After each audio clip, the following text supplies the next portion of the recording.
وفرعون ذي الأوتاد الذين طغوا في البلاد. Alhamdulillah wassalatu wassalamu ala rasulillah wa ala alihi wa sahbihi wa mawalah ma ba'd. Hadirin semua para pemirsa, para pendengar dimanapun berada, pada kesempatan yang istimewa ini kita akan memperkuat kembali lagi ya pendapat ulama yang mengatakan haram, tidak boleh, bahkan batal pernikahan perempuan yang muslimah dengan non-muslim, baik itu Yahudi, Nasrani, Majusi, dan yang lainnya.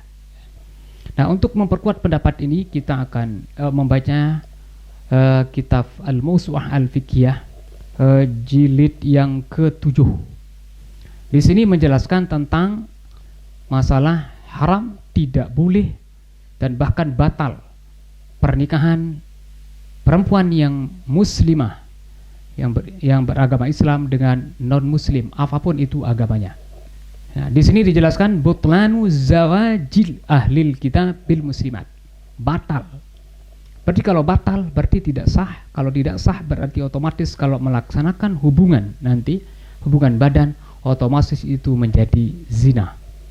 Nanti kada punya anak nanti, na'udzubillahi min dzalik, maka anaknya termasuk daripada anak yang tidak sah dan tidak bisa untuk mendapatkan warisan dari bapaknya. Butlanu zawaji ahlil kitab bil muslimat. Batal pernikahan ahlul kitab.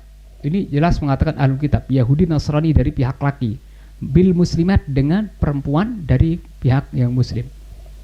Wal aslu fi hadza, dan yang menjadi dasarnya dalam masalah ini adalah qaulullah ta'ala, yaitu firman Allah, ya ayyuhalladzina amanu idza ja'akumul mu'minatu muhajiratin famtahinuhunna Allah a'lamu biimanihinna fa in 'alimtumuhunna mu'minatin fala tarji'uhunna ilal kufar.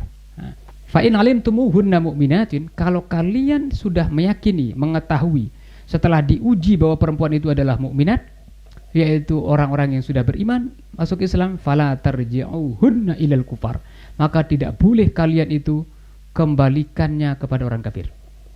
Nah, kalau ada muslimah atau mukminah yang hijrah menuju ke Madinah pada tahun 6 Hijriah itu, maka fala tarji'uhunna ilal kufar, maka tidak boleh kalian itu untuk mengembalikan perempuan-perempuan yang sudah beriman itu ilal kufar, menuju kepada orang kafir, termasuk suaminya. Kenapa? Lahunna hillul lahum walahum yahilluna lahunna. Nah, kenapa? Karena mereka, perempuan-perempuan itu adalah lahunna hillul lahum, tidak halal bagi suaminya yang dalam keadaan kafir, walahum yahilluna lahunna, dan mereka juga suaminya ini sudah tidak halal lagi dengan istrinya yang sudah beriman.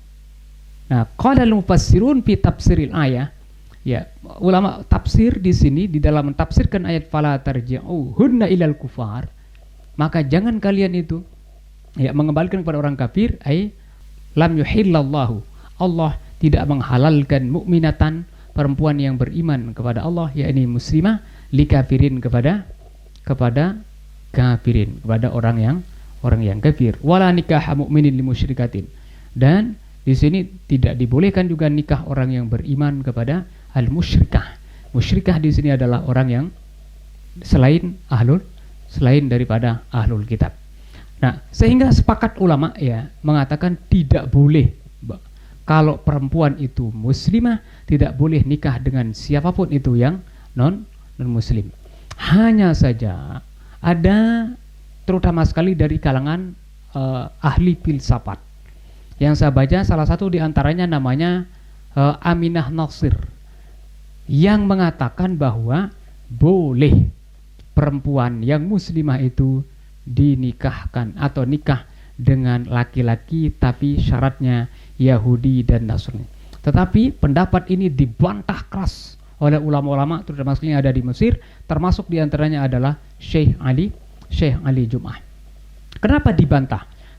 Karena ya umat Islam itu atau laki-laki yang muslim itu ya mengakui Isa sebagai nabi, kemudian mengakui Allah Subhanahu wa taala sebagai Tuhan, kemudian mengakui bahwa mereka itu diturunkan kitab oleh Allah Subhanahu wa taala. Ya, ini Injilnya, sebelumnya Tauratnya bagi Yahudi, Injilnya bagi Nasrani. Itu umat Islam itu mengakuinya. Sementara mereka yang non muslim itu ya tidak mengakui Nabi besar Muhammad SAW sebagai nabi. Kemudian bahkan tidak mengakui Al-Qur'anul Karim itu sebagai pedoman hidup yang diturunkan kepada Rasulullah SAW. Oleh sebab itu, di saat diprotes Syekh Ali As-Sabuni, ya kenapa di sini hukum Islam itu tidak adil? Sementara ya kalau laki-lakinya muslim boleh nikah dengan Yahudiyah Nasraniyah, tapi sebaliknya tidak boleh. Ya. Jawaban yang sangat luar biasa yang disampaikan oleh Syekh Ali As-Sabuni adalah, saya akan nikahkan anak-anak kami dengan kalian, artinya anak-anak perempuan kami dengan kalian, dengan syarat Anda benar-benar mengakui Allah itu adalah Tuhan yang tidak ada sekutunya. Anda benar-benar bahwa Nabi Muhammad itu adalah sebagai nabi, sebagaimana kami mengakui Nabi Isa itu adalah sebagai nabi. Dan Anda silakan meyakini Al-Quran itu adalah wahyu Allah Subhanahu wa taala, pedoman hidup, sebagaimana kami mengakui bahwa kitab Anda itu yaitu Injil dan sebelumnya Taurat itu kami akui itu adalah kitab yang berasal dari Allah Subhanahu wa taala yang diturunkan kepada nabi kalian. Ini jawaban yang luar biasa daripada Syekh Ali As-Sabuni. Intinya dengan tegas di sini para ulama ya, selain daripada tadi Aminah Nasir ya yang mengatakan itu dibolehkan ya, tapi selainnya itu ulama mengatakan sepakat bahwa apabila perempuannya itu adalah muslimah, maka tidak boleh untuk menikah dengan siapapun dari kalangan non-muslim, baik itu Yahudi, Nasrani atau yang lainnya. Sekedar ini untuk menguatkan ya pendapat tentang tidak bolehnya nikah seorang perempuan yang muslimah dengan laki-laki lain. Semoga informasi ini bermanfaat bagi kita semua, dan semoga Allah SWT melindungi kita dan keturunan kita daripada mengikuti hawa nafsu kita, sehingga na'udzubillahi min dzalik, yaitu menikahkan putra putri kita dengan orang-orang yang tidak seagama. Sekian, wallahul muwaffiq wal hadi ila sabilir rasyad. Wassalamualaikum warahmatullahi wabarakatuh. Wa fir'aun dzil autad الذين طغوا في البلاد